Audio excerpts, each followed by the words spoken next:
미용이냐 치료냐라고 했을 때 둘 다.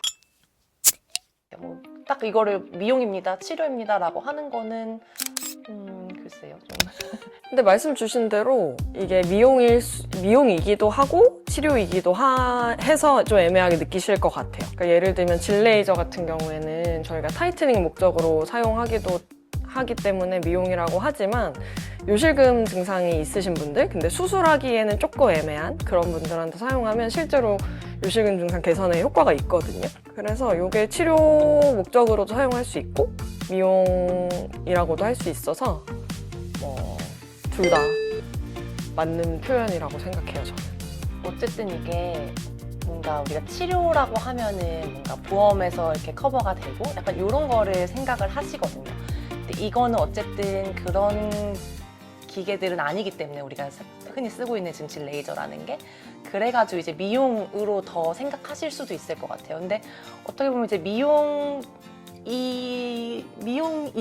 미용이죠? 근데 이제 미용인데 그게 뭔가 나의 불편감도 줄어들거든요. 그러니까 괜찮아지고, 그러니까 치료가 되거든요. 뭐 요실금 같은 거나 질 건조증도 질환이거든요.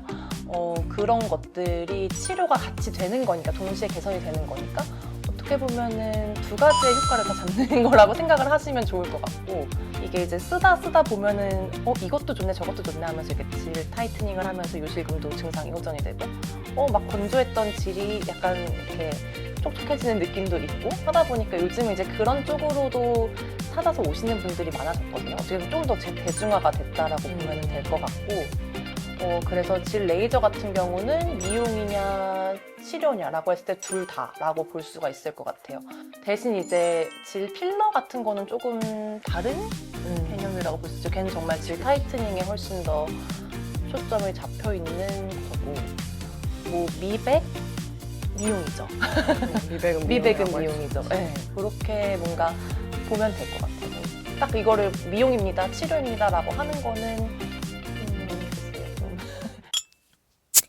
진짜 넓어요. 진짜 넓고, 예를 들어서 뭐 소음순 수술은 10대에도 소음순 비대가 심해서 너무 불편하면, 왜냐면 앉아서 오래 공부를 해야 되는데 불편감이 너무 심하면 10대에도 하기도 하고, 뭐 나이 들어서 비대가 심해져서 그때 선택을 하시는 분도 있고, 질 레이저도 최근에 오셨던 분 20대도 있었고, 뭐 메인으로 많이 하시는, 특별히 메인이랄 게 없는 것 같아요. 30, 40, 50대, 60대까지도 다 하실 수 있어서 딱 정해진 메인 환자군은 없는 것 같아요.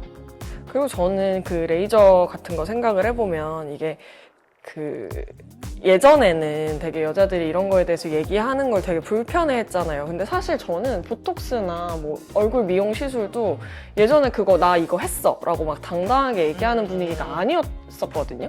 근데 피부과에도 물어보면 처음에 뭐 주름지는 거 당연한데 왜 보톡스로 그걸 막냐 이렇게 하다가 지금은 되게 모두가 하고 어디서 했냐 공유하고 이렇게 하잖아요. 그래서 이런 부분도, 산부인과적인 부분도 불편한 부분이 분명히 있고 뭐 개선하고 싶은 부분이 분명히 있는데, 그거를 이제 얘기하기 불편한 분위기였어서 안 한 거지, 사실 모두가 불편한 거는 어느 정도 있었을 거라고 생각을 해요. 실제로 저희 친구 어머님도 질 건조가 너무 불편했는데 예전에 이게 해결 방법이 있는지도 몰랐고 이런 게 그냥 당연한 거라고 생각해서 참고 계셨다가 이제 저희 병원 오셔가지고 레이저 하고 만족하신 분도 계시거든요. 그래서 이게 내가 유난이라서 이런 거다, 뭐 나만 불편한 거다 이렇게 생각하지 마시고, 남들은 어떤지, 왜냐면 이런 얘기를 친구들끼리 잘 안 하잖아요. 그래서 병원에 오시면 다른 분들의 경험을 같이 들어볼 수 있으니까 그런 얘기를 하는 것도 되게 좋을 것 같아요. 다음 시간에는 뭔가 병원에 오면 무조건 시술을 권유하고 시술을 무조건 하게 될까봐 좀 겁내시는 분들이 많으실 것 같은데, 그거에 대해서 좀 얘기를 해볼까요? 좋아요. 이거였나? 맞아.